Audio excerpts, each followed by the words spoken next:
follows an extract from my book Letters from the Broom Cupboard, available from Amazon. Dear reader, I know that I am extremely fortunate to be able to indulge in the luxury of teaching individuals on a one-to-one basis. It gives far more scope for quality learning and provides the best potential for good progress. Because this style of teaching is, by necessity, the most expensive, it is most often conducted on a private basis. Only in one school have I ever known this type of lesson to be completely free to the pupil. You'd think that, in consequence, I'd only get rich pupils coming for lessons, and I'm sure that in many areas this would be the case, but that's not been my experience. Instead, I found that my students tend to be from families that are willing to sacrifice and go without, so as to provide their children with the opportunity to learn to play. Having to pay for lessons automatically provides a filter which sieves off those who can't really be bothered. They soon want to stop wasting their own time and money. No matter how exasperated I might think I feel, I know that the situation is infinitely better than any other setting. I've taught in classrooms and I've taught in groups, and I'm glad of the experience, if only to serve as a reminder for comparison. During my A-level studies, I took on a night class teaching keyboard techniques to a group of OAP beginners. It makes my palms sweat just to think of that time.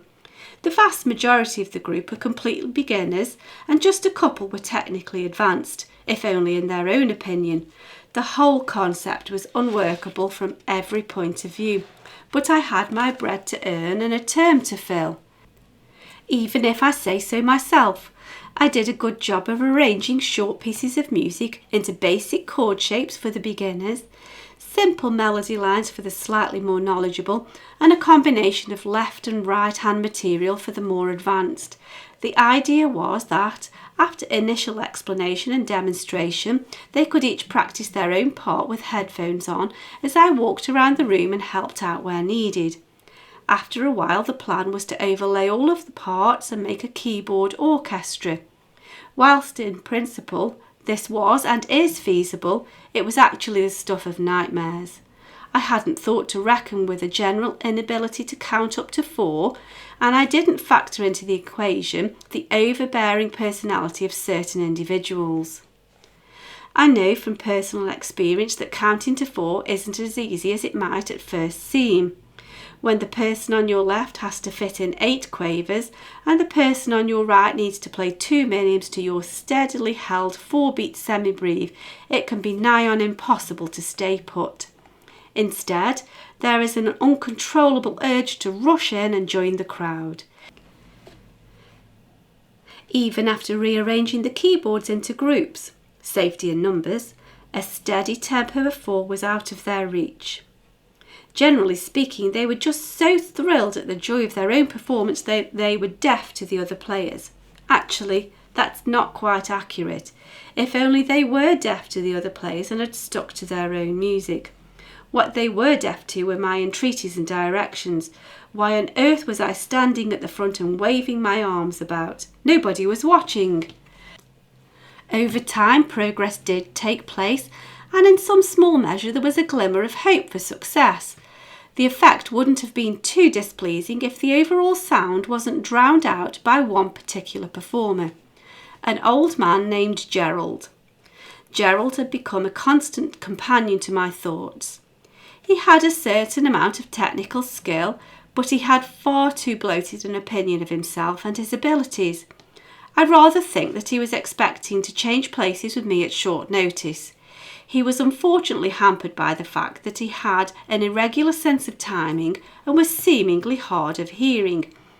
Either he was partially deaf or he was totally ignorant. It was difficult to tell which.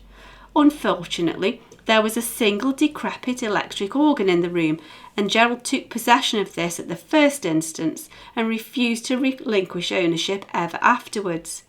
Not only was there a volume control next to the lower keyboard manual, but there was a volume pedal at the right-hand side of the pedal board. Sensitive management of either of these mechanisms would have solved all of my problems. However, a war was at work over the volume slider next to the keyboard. I'd set the volume to an acceptable level before the lesson began, but it was soon moved by Gerald to the limit of its scale. Over the course of the evening, the slider would go up and down like a yo-yo. I even tried wedging some blue tack in the recess of the lever, but to no avail.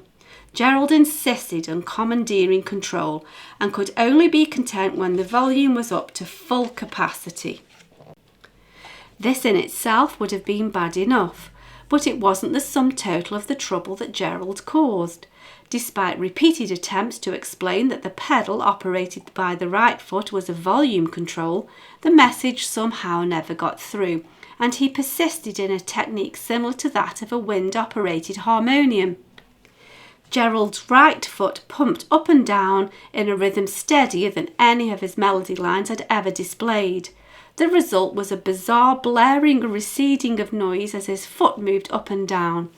During the course of the evening, the volume level gradually rose and fell every second or so, from being almost imperceptible to becoming eye-wateringly loud. The effect made you feel quite seasick. It's no wonder that the other players in the group struggled to maintain their own part. Gerald was utterly oblivious, or utterly concerned, with the devastation that was wrought behind his back, and was impervious to any demands contrary to his own wishes. By the end of that term, I believe that the pharmaceutical counter in a nearby branch of Boots had experienced such a rise in profits from an unexpected increase in sales of headache medication that it had enabled several successive managers to retire on a fat pension and leave the rat race forever. No matter how bad I think a student might be doing, I only need to remember my adult evening class and all doubts are laid to rest. Top quality music education is underway and everything is fine and dandy. Gratefully yours. For the full collection of Letters from the Broom Cupboard, available from Amazon in paperback or as an ebook, follow the links in the cards in the description box or find details on my website at sharonbill.com. Thanks for listening.